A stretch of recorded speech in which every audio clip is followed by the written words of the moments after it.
কেউ অপমান করলে তাকে উত্তর দেবার সবচেয়ে ভালো উপায় কি জানেন? আমার মনে হয় অপমানের শ্রেষ্ঠ জবাব নীরব থেকে নিজেকে তৈরি করা। নিজের যোগ্যতাকে এমন একটা জায়গায় নিয়ে যেতে হবে যখন অপমান যে করেছে সে যেন নিজেই নিজেকে ছোট অনুভব করে। আর ধৈর্য না হারিয়ে সঠিক সময়ের অপেক্ষা করা, যখন তার মুখোমুখি দাঁড়াবে অপমানের জবাব দিয়ে দেওয়া। তুমি বলেছিলে তোমার কোনো কিছুই ভালো লাগে না, কিন্তু আমি বুঝতে পারিনি কোনো কিছু কথাটার ভেতরে আমিও সংযুক্ত ছিলাম। কারো চেহারা দেখে সিদ্ধান্ত নেওয়াটা পৃথিবীর সবচেয়ে বড় বোকামি। বুদ্ধিমান তারাই যারা সবসময় মনটা দেখে সিদ্ধান্ত নেয়। চোখের জল দিয়ে কাউকে বেঁধে রাখা যায় না। যে সত্যিকারের ভালোবাসে সে কখনো চোখে জল আসতে দেবে না। রব চেয়েছিলেন বলেই আপনি হারিয়েছেন। পাওয়ার সময় হলে আবার রবই দিবেন। একটা মানুষ যখন বুঝে যাবে তুমি তাকে ছাড়া থাকতে পারবে না, তখনই সেই মানুষটা তোমাকে ছেড়ে চলে যাবে। প্রকৃত সুখ তখনই পাওয়া যায় যখন তোমার কোনো কাজ নিজের ও অন্যের উপকারে আসে। মন খারাপ হলে প্রথমে যে মানুষটিকে ফোন করার কথা আপনার মাথায় আসে সে আপনার বন্ধু। শক্তিশালী সে যে নিজেকে রাগের সময় নিয়ন্ত্রণে রাখতে পারে। ভালোবাসার মানুষটা শত ভুল করলেও তাকে ক্ষমা করে দিতে হয়, কিন্তু ভালোবাসার মানুষটা যদি তার ভুলের জন্য অনুতপ্ত হয়ে ক্ষমা চায় তাহলে তাকে আরো ভালোবাসতে মন চায়। কেউ দেখে না তুমি তাদের জন্য কি করেছ, তারা শুধু দেখে তুমি তাদের জন্য কি করো নাই।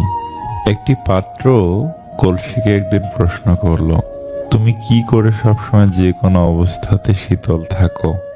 কলসি বলল, আমি সবসময় মনে রাখি যে আমি মাটি দিয়ে তৈরি, আর একদিন মাটিতেই মিশে যাব।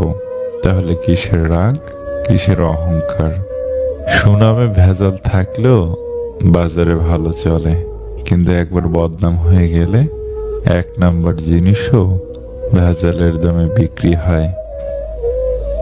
কতটা কষ্ট পেলে প্রিয় মানুষের কল চোখের সামনে বাঁচতে দেখলেও ধরতে ইচ্ছে করে না?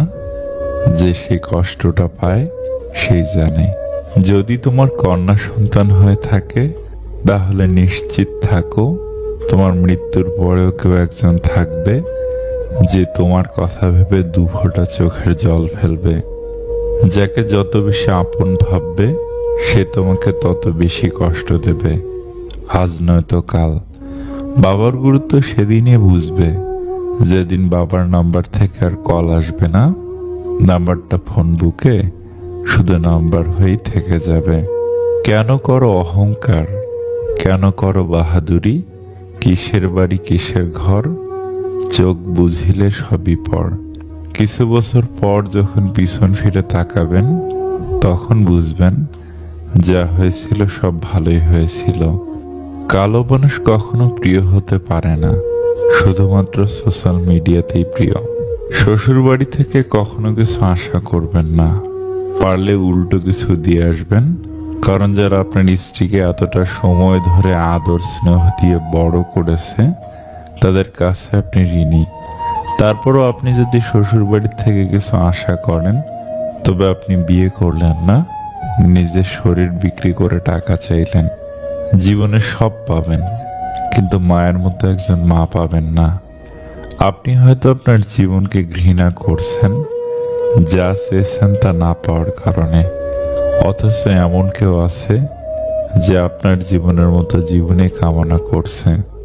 একজনের যখন মৃত্যুদণ্ড দেওয়ার আদেশ দেওয়া হয়েছিল তখন তার স্ত্রী কাঁদতে কাঁদতে এসে বলেছিলেন বিনা দোষে ওরা তোমার শাস্তি দিল। লোকটি হেসে বলল, দোষ করে শাস্তি পেলে কি তুমি খুশি হতে?